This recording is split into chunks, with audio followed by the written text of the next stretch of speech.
En este momento, cuando el paciente empieza a hacer estas dificultades, también lo empieza a ver gastroenterología. Y gastroenterología, en su manejo, empieza a sospechar que tenga una enfermedad inflamatoria intestinal. Eh, Hacen endoscopias y colonoscopias para evaluar y tomar biopsias. Esos reportes de patología de las biopsias que ellos toman son normales. Solamente hay un reporte acerca de una colitis leve, no hay ningún hallazgo realmente importante en lo que ellos hacen, no hay estenosis.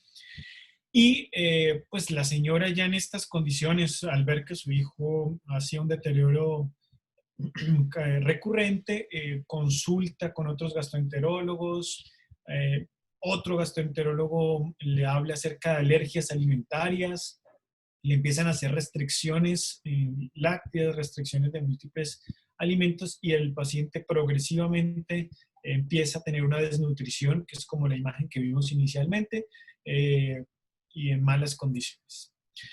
Por acá tenemos un par de imágenes, una imagen de julio del 2019 del tránsito intestinal. Solamente tengo esta imagen. En ella reportan, en el reporte oficial de radiología, hablan de un tránsito normal. No es posible decir la longitud pues con esta imagen que tengo acerca del intestino delgado que tenga. Y vemos pues que hay una dilatación del colon en lo que podemos ver y materia fecal en el colon izquierdo. Y vamos a ver este video que es bien importante. Póngale mucha atención porque hay unas imágenes que después nos van a servir para hablar de ese colon que es muy inflamado o un colon que está haciendo un compromiso. Pero, y aquí vamos. Entonces estas son algunas imágenes que tenemos.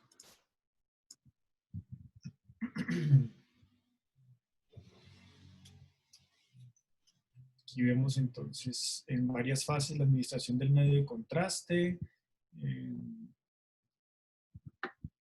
Quizá lo que vamos a comentar después es la apariencia de esa pared, cómo se ve de ese colon. Aquí lo vuelvo a colocar un poco más para que lo volvamos a revisar desde el principio.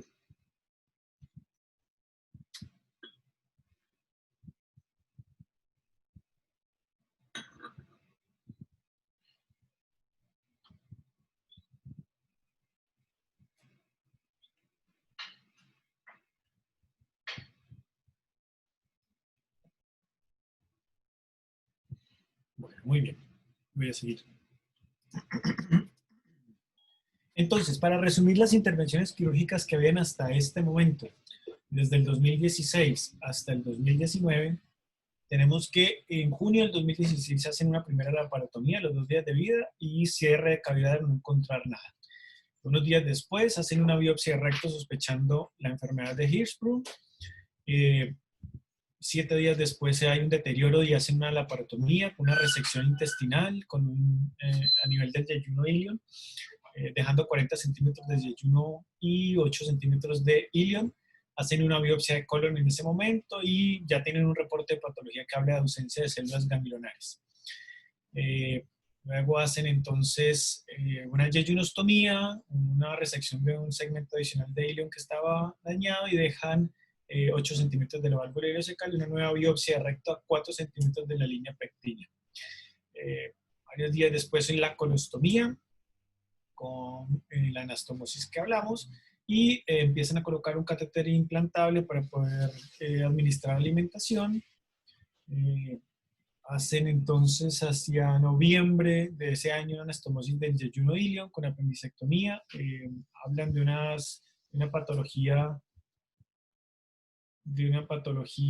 con presencia de células ganglionares. Hacen un retiro del implantable por disfunción hacia febrero del 2017, una nueva colocación días después. En agosto del 2018, descenso transanal tipo Swenson, una patología que confirma células ganglionares en el segmento descendido. Y en junio del 2019, un cierre de colostomía con también patología que confirma células ganglionares a ese nivel. Una endoscopia en agosto del 2019 que muestra básicamente un reporte de colitis leve aguda. Y entonces, para este año, eso fue entonces a finales del 2019, todo esto que hemos visto.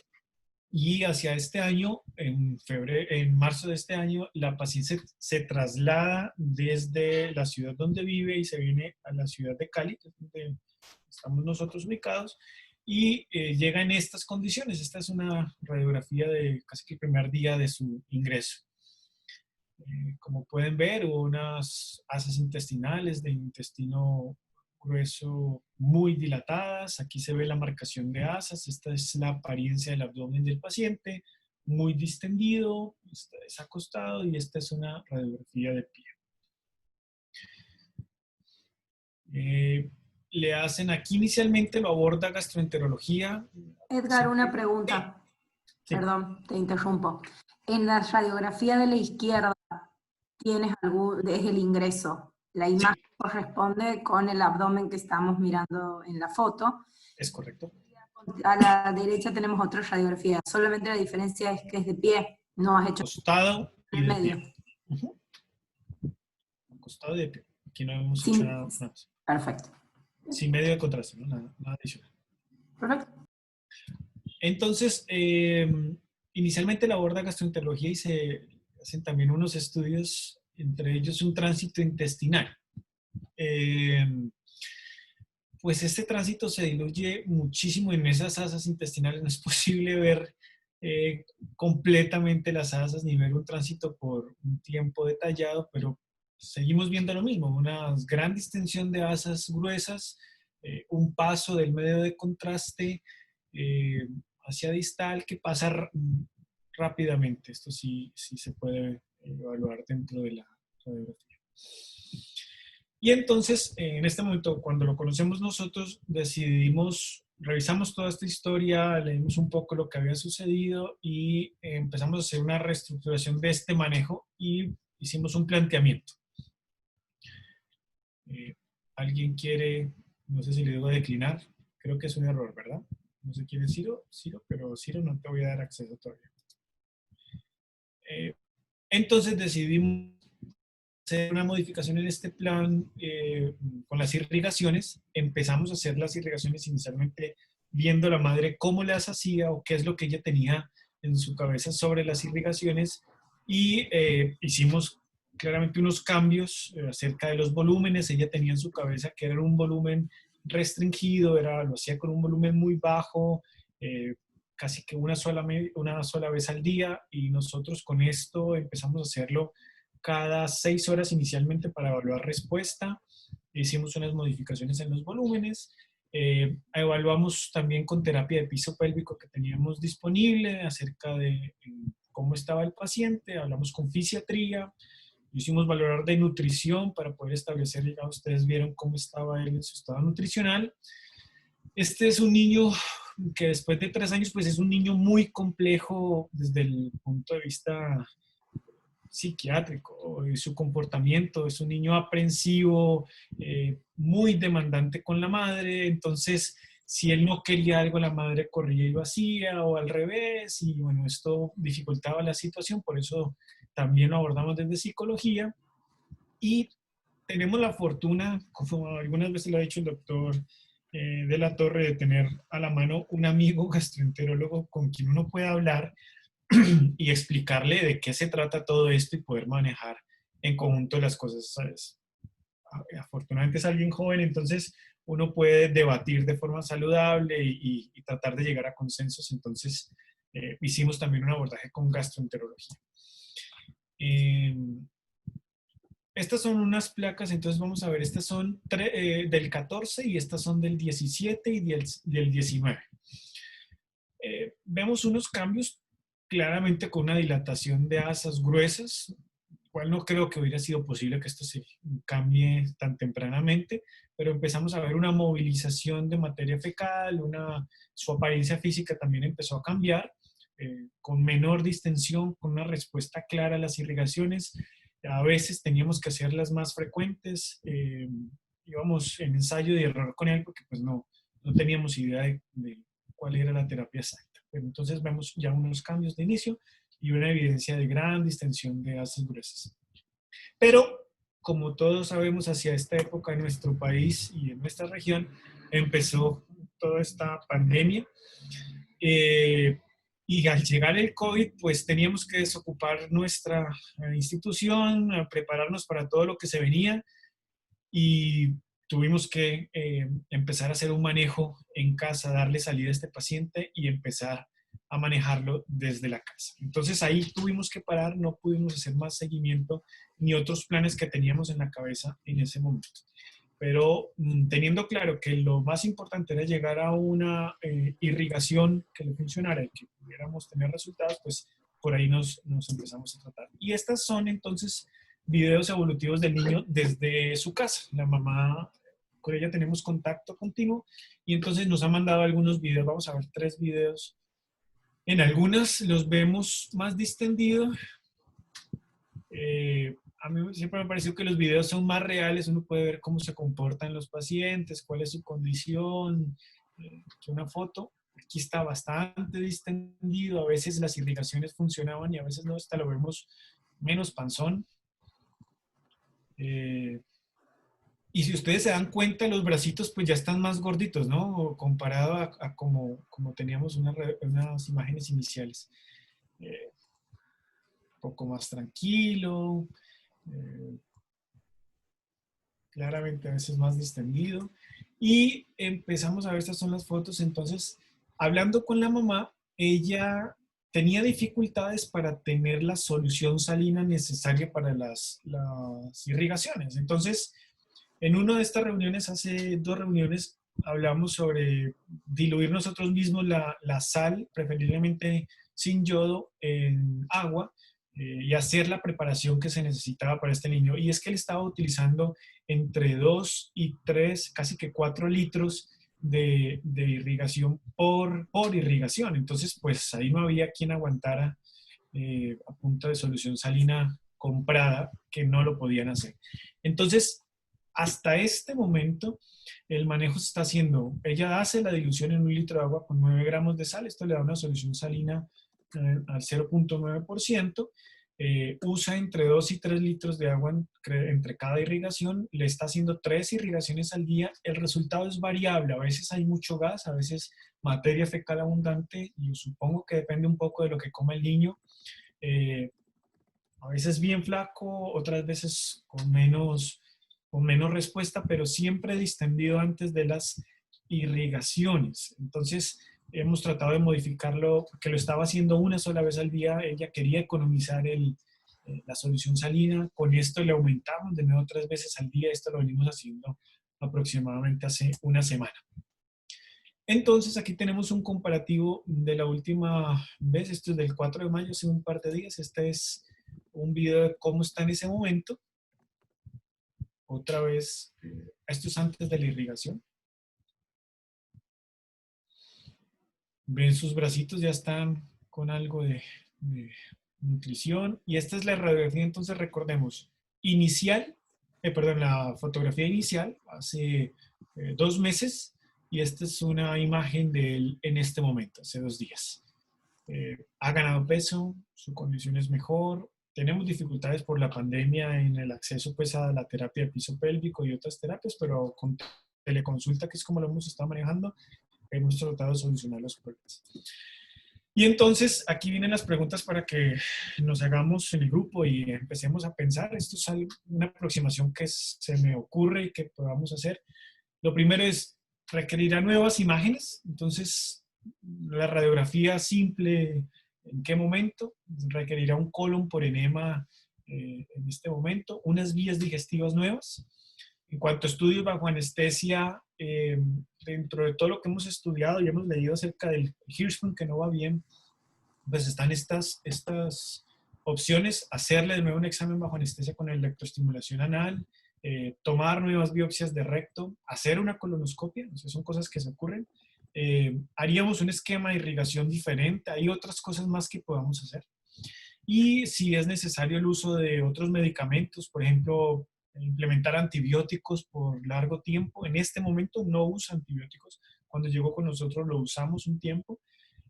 Los laxantes tienen alguna cabida en este momento. Esas son las preguntas que en este momento se me ocurren para que analicemos el caso. Las voy a dejar allí. Si quieren ver algo más, me dicen. Doctor de la Torre, Celeste, quedo atento. Gracias. Muy bien. Bueno, muchas gracias, Edgar. Bueno, vamos a ir con algunas de las preguntas que han estado apareciendo en el chat y se les va a dar, digamos, la oportunidad a todos los que quieran audio, lo pueden pedir. Bueno, habían preguntado si el colon por enema que habías mostrado era post-descenso, y sí, de acuerdo a las fechas, un poco se hace un poco el lío un poco con las fechas, pero Sí, en por realidad eso traté de hacer un poquito este resumen para que tuviéramos en cuenta. Este es el resumen de las intervenciones quirúrgicas. Recordemos que el descenso fue en agosto del 2018, entonces tenemos, perdóname, tenemos... Perfecto. Esto fue en agosto del 2018 y esto que tenemos acá fue de octubre del 2019, ya cuando estaba el descenso y él hacía sus episodios de colitis. Perfecto. ¿Puedes dejar esa imagen ahí, por favor, Edgar? Sí, señor. Voy a darle play, que este también es un video. Un video. Alguien ha preguntado si el descenso tiene estenosis. ¿Has podido hacer una exploración, Edgar, del canal de la zona anal?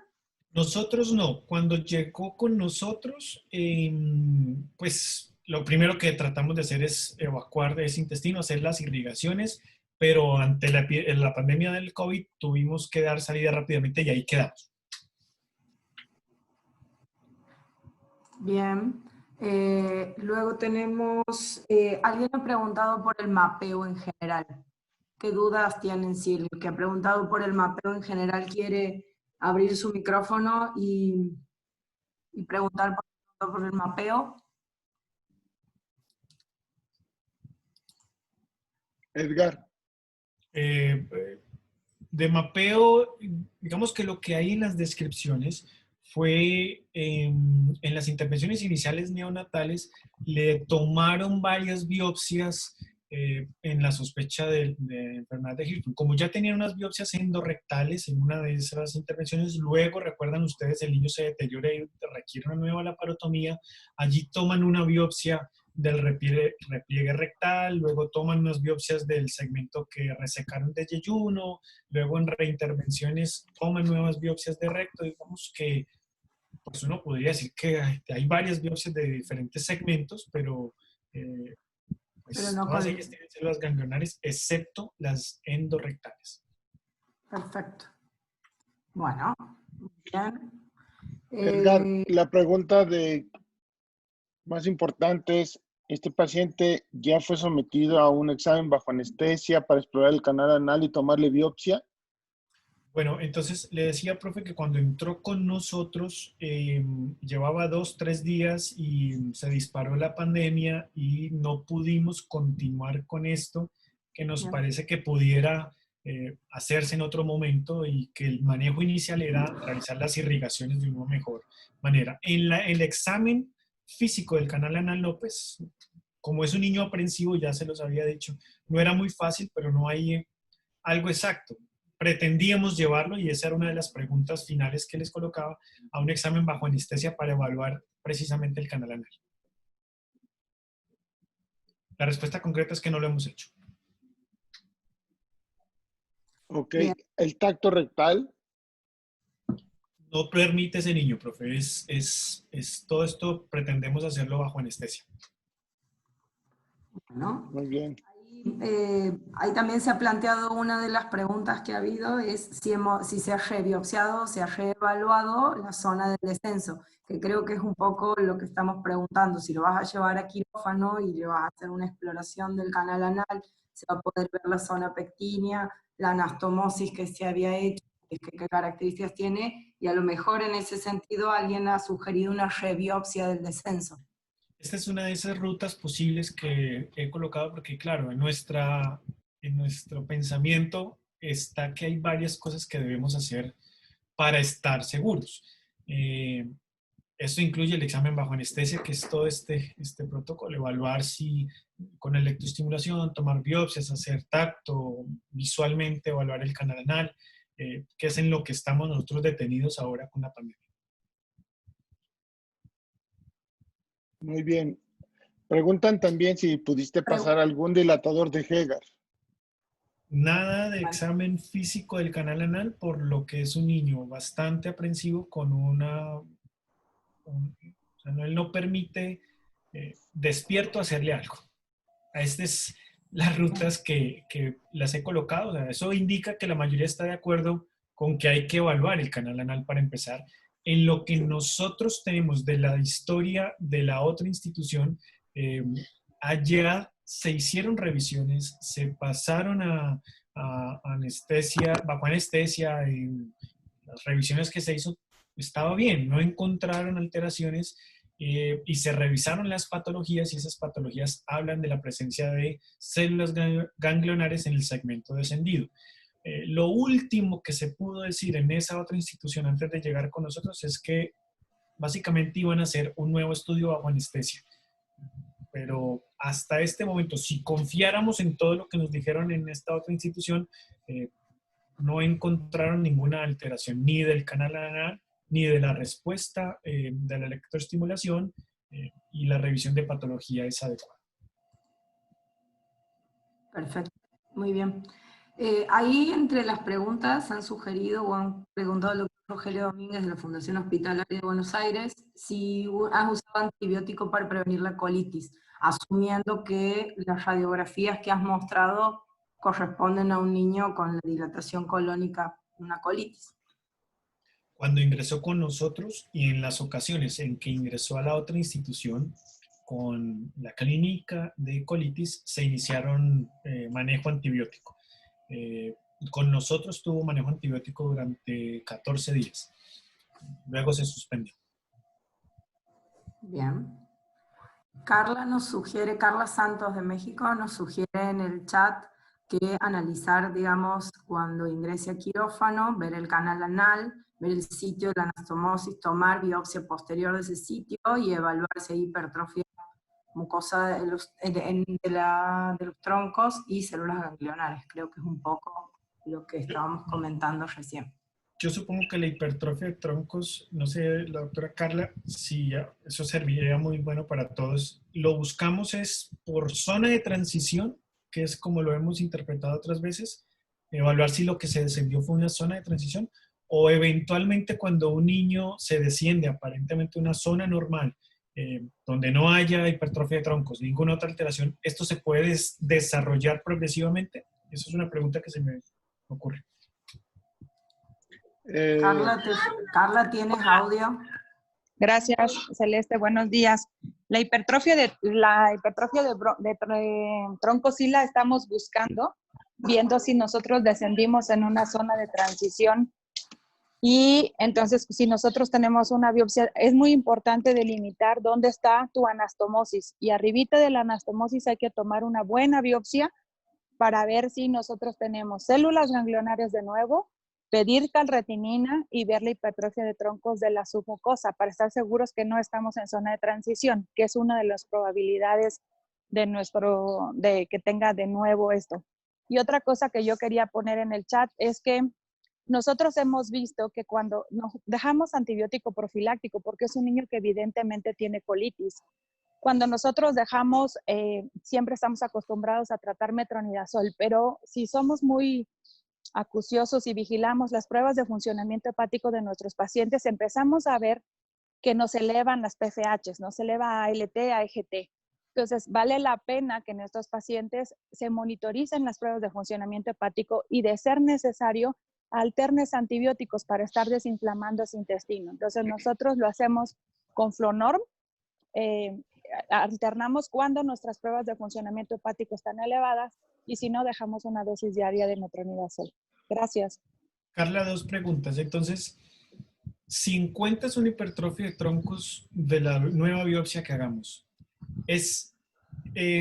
¿podría uno asegurar que se descendió un segmento en una zona de transición? O la pregunta es, ¿uno pudiera desarrollar una hipertrofia habiendo descendido un segmento que fue completamente normal? Si se ha silenciado, no le encuentro rápido a Carla para desilenciar. Ok, Alejandro, tú tienes audio también. ¿Querías comentar algo, Alejandro Ruiz? Sí, Alejandro Sí. Ruiz Y a mí está en el también me chat. dieron audio. Ahí lo Hola. encontramos. María. Hola, hola, Alex. Hola, ¿cómo estás, Edgar? Un gusto Bien. saludarte. Sí, Edgar, mira, yo pienso, mi opinión muy rápido es que pues no hay muchas dudas en la evaluación de los niños con este tipo de síntomas obstructivos. Lo que tú propones ahí de estimulación anal y todo eso, pues la verdad es que es algo innecesario en estos pacientes. Lo que tú tienes que hacer es demostrar, es decir, tu niño tiene síntomas obstructivos y solamente hay dos causas de síntomas obstructivos en los niños con Hirschsprung. O tiene una obstrucción mecánica causada por una estenosis del descenso, por un descenso con tensión, por una fibrosis, por algo que está sucediendo ahí abajo, o tienes una obstrucción de tipo funcional por un descenso agangliónico o un descenso de la zona de transición. Solamente hay esas dos alternativas. O bien puedes tener una combinación de ambas también. También existe la posibilidad de que tengas un descenso que esté bien hecho, que los cirujanos que lo operaron lo hayan operado bien, que tenga un descenso normogangliónico, que no vayas a encontrar ni hipertrofia, que vayas a encontrar células ganglionares en ambos plexos, pero que tuvo un seguimiento inadecuado, que es muy frecuente. Es decir, los cirujanos siguen operando a los pacientes sin saber hacer irrigaciones y los someten a cirugías y les dicen, es que después de la operación no va a necesitar irrigaciones tu paciente. Y eso no es verdad. Los niños deben ser operados cuando los papás son aptos para hacer irrigaciones rectales, porque las pueden necesitar. Yo quería hacer Ese un es mi comentario. comentario. A ver, María, adelante, María. Un comentario sobre la zona de transición, porque llevamos unas semanas trabajando en este tema y creemos que es algo que genera muchas dudas. Al final, a nosotros nos han llegado pacientes supuestamente operados por zonas de transición, es decir, que los descendieron, tuvieron síntomas obstructivos, les tomaron una biopsia del descenso y les dijeron que tenían células ganglionares en ambos plexos, pero con hipertrofia de troncos. Y los médicos los reoperan porque supuestamente se descendieron en zonas de transición. ¿Y qué creen?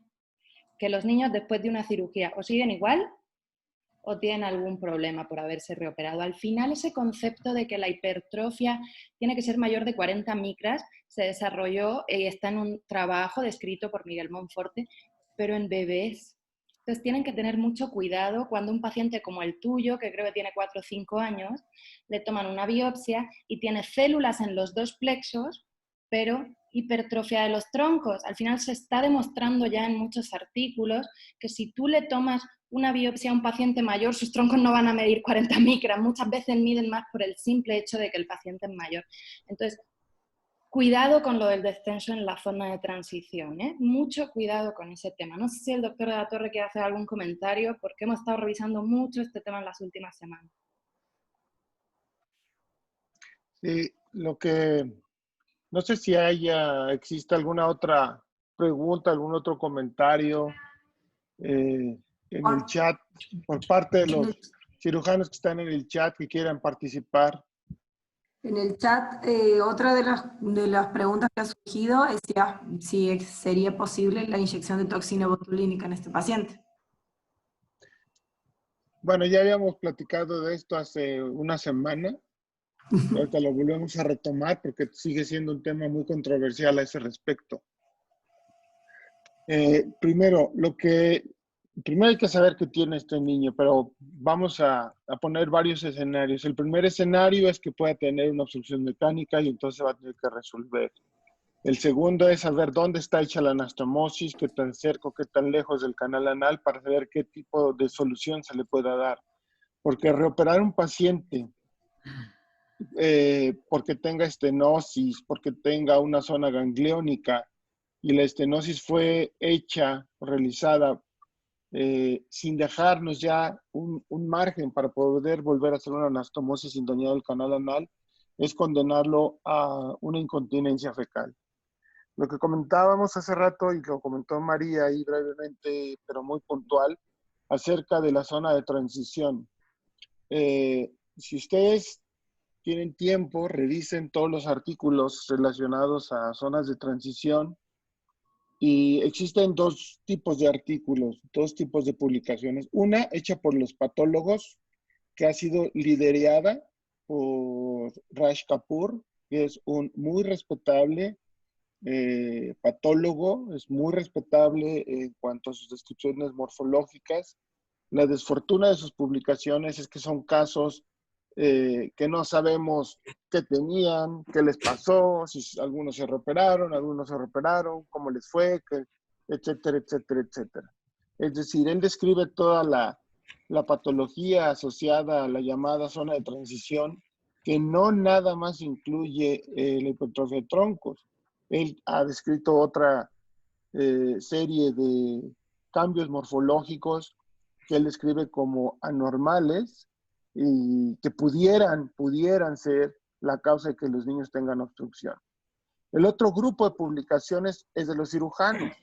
Entonces, los cirujanos ahora están publicando pacientes que tienen problemas de obstrucción después de un descenso, que los meten al quirófano, que les hacen una biopsia y el patólogo les dice que tiene zona de transición.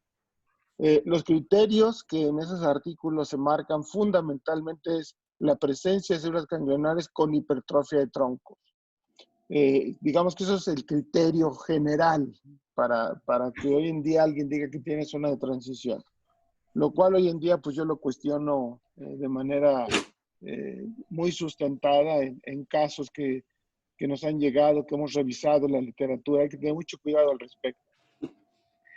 La desgracia también es que muchos de estos cirujanos, cuando dicen que operan a los pacientes porque tuvieron una zona de transición, muchos de ellos lo único que dicen es que el paciente mejoró, pero no dicen si está incontinente fecal, etcétera, etcétera. Los que llegan a tener un poco más de información en estos artículos hablan de que el niño mejoró, pero que está con manchado, que el paciente mejoró, pero que está ahora con un malón, que el paciente mejoró, pero que ahora el niño tiene evacuaciones involuntarias. Es decir, de una manera un poco disfrazada, hablan de que el paciente tiene una incontinencia. Entonces, Carlos Reck también tiene una opinión al respecto. Yo no sé si le podemos dar micrófono, por favor, a Carlos Reck. Celeste, por favor. Sí.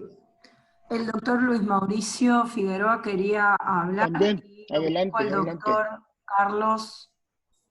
Dale el micrófono. Dale el micrófono. Buenos días a todos.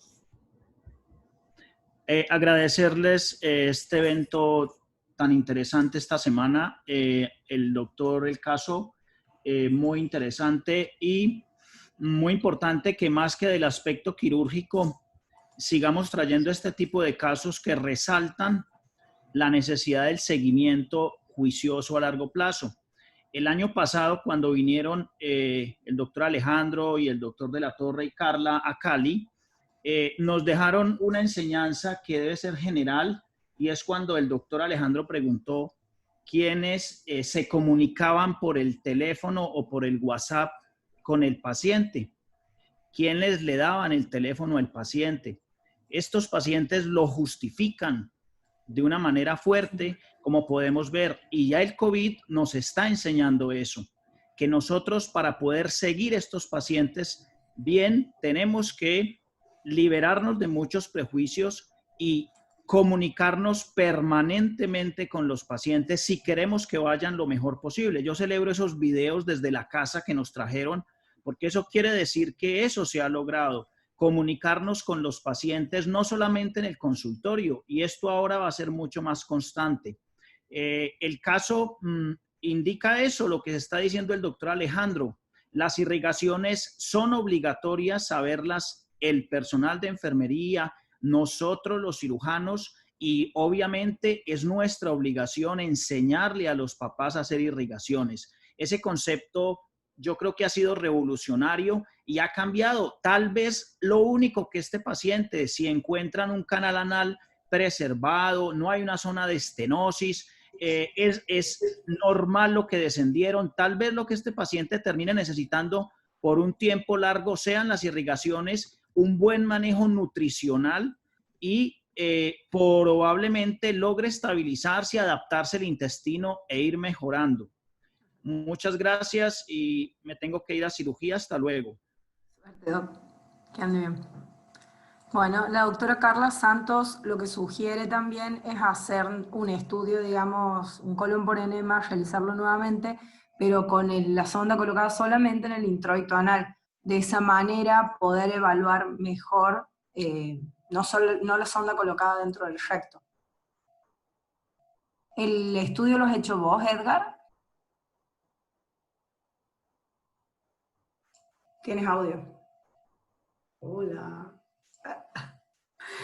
Te tratamos de dar audio. Ya, Dale, Carlos, mientras que- a Carlos también Ahí dale está, ahí audio, está. quiere audio. Creo que Ahí quería está, hablar ahí el está. doctor Red, pero no, lo que preguntas, todo el colon por enema lo tiene de la anterior institución.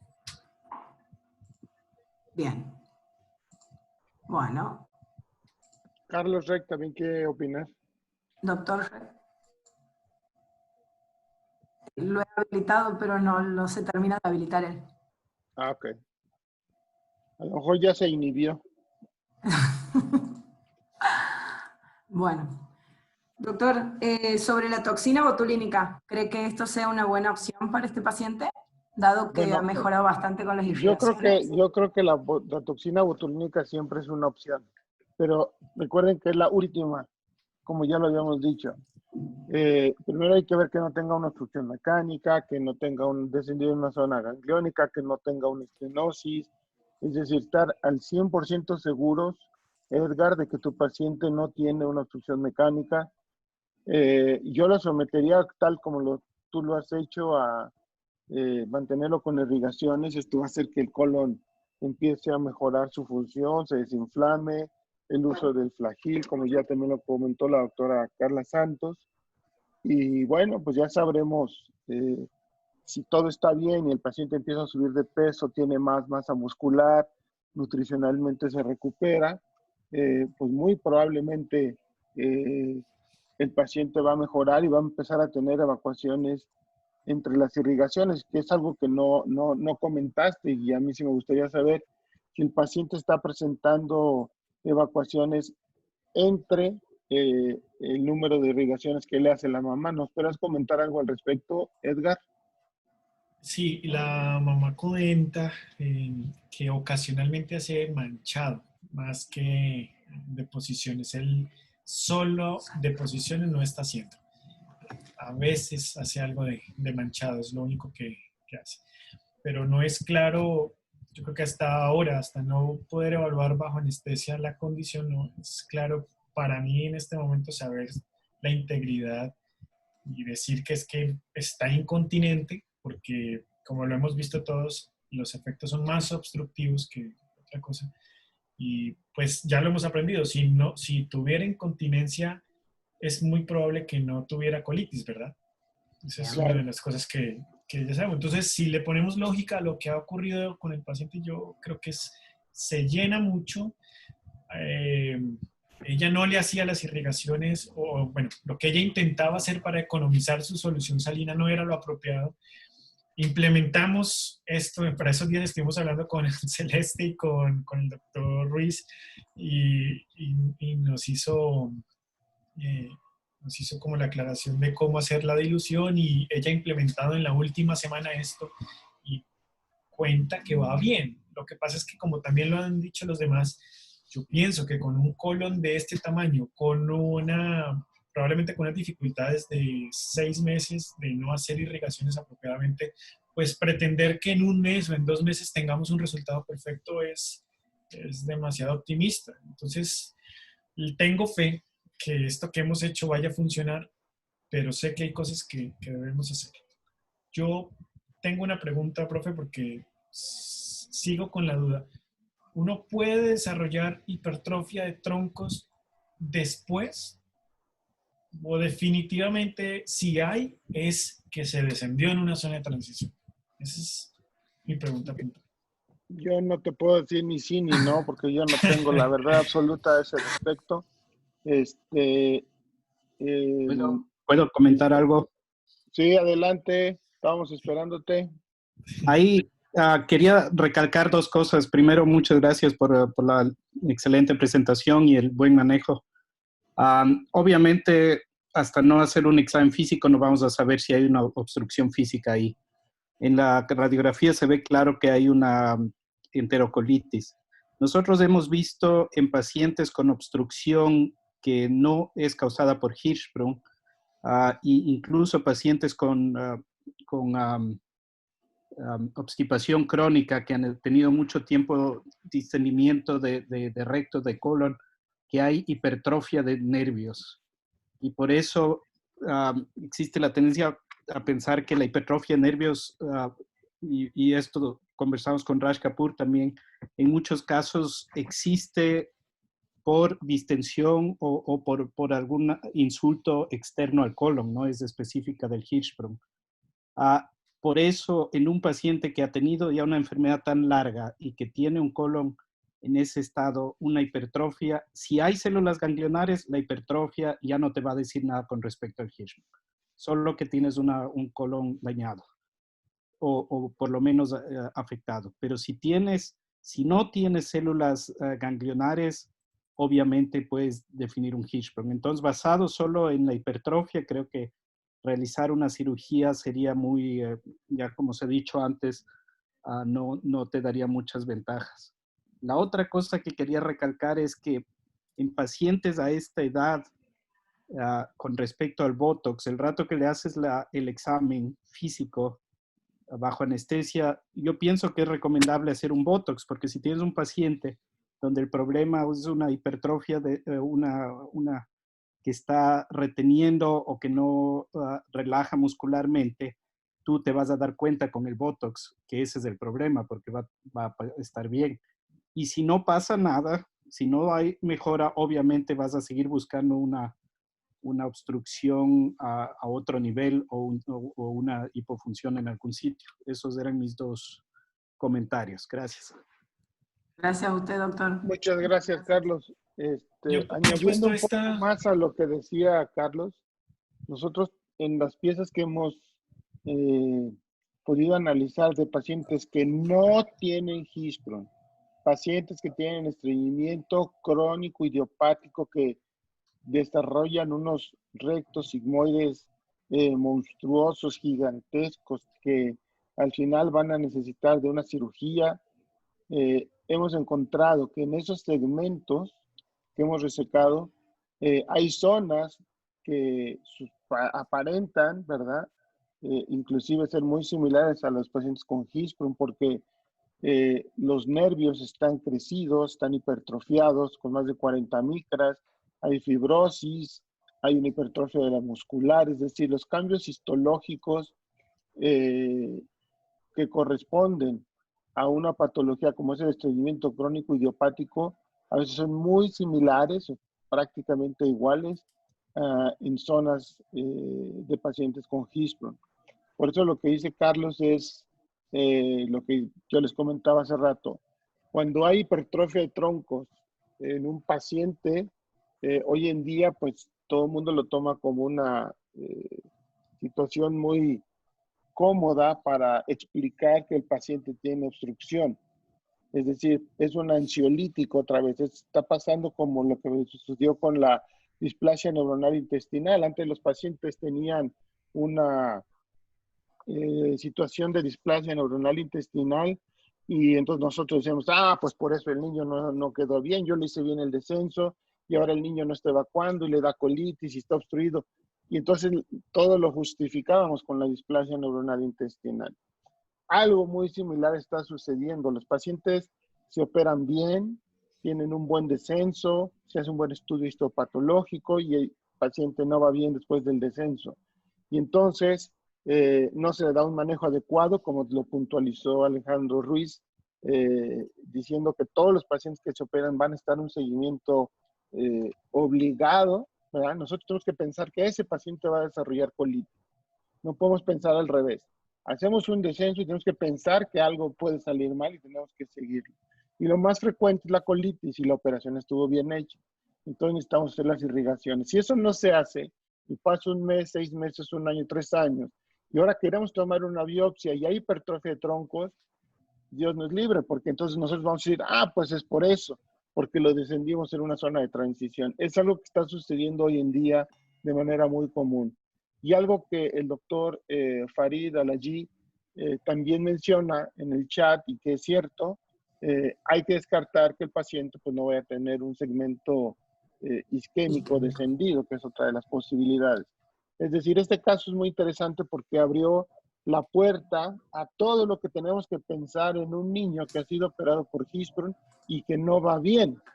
Y aunque no tengamos histología todavía, aunque no tengamos la certeza de que el paciente tiene una estenosis, aunque no tengamos la certeza de que se descendió en una zona gangliónica, en una zona de transición, en una zona de displasia, es decir, no tenemos a quién echarle la culpa, hoy por hoy, el único tratamiento que está resolviendo estos problemas son las irrigaciones.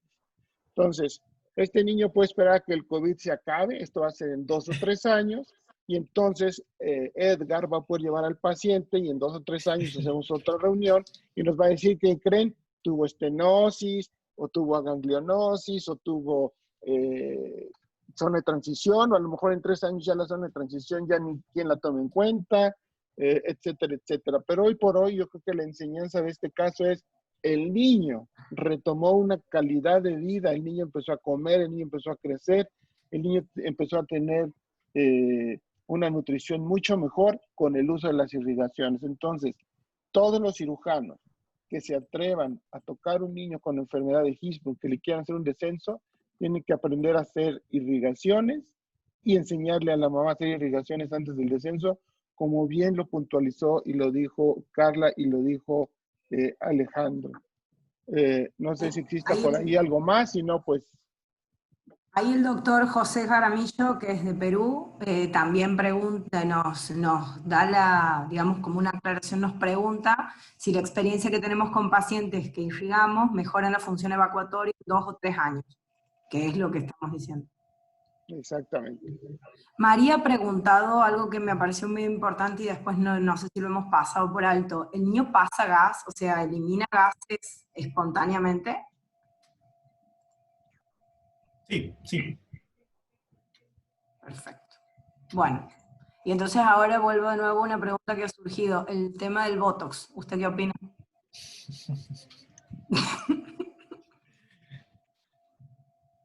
¿A quién le pregunto? ¿A Edgar? No, a usted, doctor Luis. ¿Cómo el Botox, acuérdense que el Botox es un tratamiento médico en donde vamos a denervar, ya lo habíamos dicho, vamos a denervar químicamente, ya sea el canal anal o el canal anal y los esfínteres externos, o sea, las fibras verticales, las fibras parasagitales, dependiendo cómo se aplique el Botox. Por eso es que hay tanta discusión alrededor del Botox. Nosotros tenemos evidencia no publicada de que el Botox funciona en algunos pacientes muy bien. Tenemos evidencia no publicada de que el Botox en unos niños no les ha servido. ¿Por qué en unos niños sí les sirve y en otros no les sirve? Eso yo no lo sé. En teoría, la enfermedad de Hirschsprung afecta el canal anal y lo vuelve más hipertónico. Eso también ya lo comentó Carlos. Entonces, el uso de Botox no le hace daño a nadie si no hay una obstrucción mecánica, es decir, no hay obstrucción mecánica, pues si le ponen Botox y el niño mejora, es un coadyuvante, eso ya lo dijimos hace 8 días. El Botox no va a venir a resolver una ganglionosis residual, una estenosis por isquemia, una estenosis porque hicieron una anastomosis muy mal hecha, etcétera, etcétera, etcétera. ¿Verdad? Si ustedes tienen un paciente que descartaron ya todas las opciones que hemos dicho y le ponen Botox y mejora, nadie los va a criticar. Si le ponen Botox y el niño no mejora, tampoco los van a criticar. Entonces, tampoco se casen con la idea de que el Botox va a resolverles un problema que no ha sido estudiado de manera profesional, de manera seria. Perfecto. Muy bien. Han preguntado también en el chat si cómo usamos el metronidazol que lo agregamos en las irrigaciones. Vos, Edgar, lo estás usando a 10 miligramos por kilo de la solución endovenosa en el último lavado. Edgar. Edgar, ahí le reiniciamos el audio. Ahí va, ahí va, ahí va. Estoy en eso. Bueno, la dosis de metronidazol, sí, cuando es oral, oral y rectal es 10 miligramos por kilo de peso cada 8 horas. Hay niños que lo toleran muy bien cuando se toma por vía oral. Hay niños que no lo toleran muy bien, inclusive los adultos. El metronidazol no es muy friendly, no es muy amigable con la mucosa gástrica y se absorbe muy bien en la mucosa rectal. Entonces, lo que tienen que hacer, si el niño no lo tolera por vía oral, se lo pueden poner al final de las irrigaciones. Yo he visto que a veces diluyen los 4 litros y le ponen ahí el metronidazol, pues eso no sirve. Entonces tienen que hacer la irrigación, una vez que ya sale clara la solución, entonces inyectar de alguna manera a través de la sonda rectal y dejar el metronidazol en la mucosa colónica que se va a absorber muy bien. María quiere hacer un comentario, dice que muy rápido. Si le puedes habilitar el micrófono a María Sornosa, por favor. Sí, ahí estás habilitada, María. Es un comentario muy rápido con respecto a lo que ha dicho o ha preguntado un doctor hace un momento de que si las irrigaciones, no sé cómo ha sido la frase exacta, pero si las irrigaciones mejoran el comportamiento defecatorio, no. Exacto, si a largo plazo podían tener una mejoría. Bueno, lo que yo les quiero decir o les quiero compartir es que nosotros tal vez somos como creemos mucho en el tratamiento médico, tanto antes como después de la cirugía. Creemos que estos pacientes tienen mejores resultados, por eso de hecho ya tenemos un trabajo hecho a lo largo del año que lo demuestra con datos estadísticos, pero que lo que sí les puedo compartir es que tenemos muchos niños tanto operados o no reoperados, pero con datos obstructivos, que con colon tan dilatados que después de un periodo largo de irrigaciones, recuerden que las irrigaciones desinflaman el colon y cuando desinflaman el colon se mejora la motilidad. Entonces esos pacientes después de un programa largo de irrigaciones les hemos podido cambiar a un enema una vez al día y los niños están evacuando y están en muy buenas condiciones. Recuerden que lo que queremos es mejorar calidad de vida. No crean que por hacerle una dosis de botox, unos días de enemas, unos días de irrigaciones, estos niños de repente van a empezar a evacuar y se van a cambiar los problemas. Esto es una enfermedad crónica y lo que queremos es mejorar la calidad de vida de los niños, pero no les van a poder ayudar o cambiar ningún tratamiento si no les hacen irrigaciones. Al contrario, si les hacen irrigaciones van a poder encontrar otras medidas terapéuticas para estos niños. Muchas gracias. Muy bien, María, muchas gracias. Pues ya son más de las 9 de la mañana. Les agradecemos a todos su participación. Si alguien más quiere presentar un caso de Hirschsprung, de malformación rectal, de cloaca, estreñimiento crónico idiopático, prolapso, etcétera, etcétera, etcétera, envíenlo cuanto antes para ver si lo podemos presentar dentro de una semana o posponemos la próxima reunión para dentro de 2 semanas. Muchas gracias a todos. Doctor Luis, Dime. Doctor Luis, el doctor Otto Morales nos ha pedido si después podemos hablar del comportamiento, pero en las pacientes con constipación. Bueno, que manden un caso de constipación bueno. y hablamos. Claro, estos foros son para presentar casos y discutir los temas, no son para dar clases. No, bueno, está bien, está bien. O sea, yo con todo gusto les doy una conferencia de estreñimiento, pero bajo la circunstancia y el posicionamiento de un caso real que podamos discutir. Perfecto. Un abrazo a todos, cuídense mucho, por favor. Chao, muchas gracias a todos. Una aclaración, esperen que se hace todo. Creemos que hemos tenido algún padre en la discusión, se ha tratado de eliminar porque se ha identificado a través del chat. Entonces, lo que vamos a hacer es para las próximas sesiones, si es que las llevamos a hacer por Zoom, les pido por favor a todos que tengan identificado nombre y apellido para que rápidamente lo podamos chequear en el listado de mails. Tenemos 180 participantes del club que han enviado mails, que se han identificado, que sabemos que de qué hospital vienen. Entonces, esa es la idea de que este chat pudiera ser más seguro de esa manera. Necesitamos tener los correos electrónicos porque la invitación va a ser por correo electrónico. Vamos a dejar de tener la invitación pública porque si no es como que se nos escapa demasiado la seguridad. Muy bien. Un abrazo a todos, me dio mucho gusto verlos. Gracias, profe. Gracias a todos por la atención. Gracias, Celeste. Un gusto. Chau, chau, nos vemos.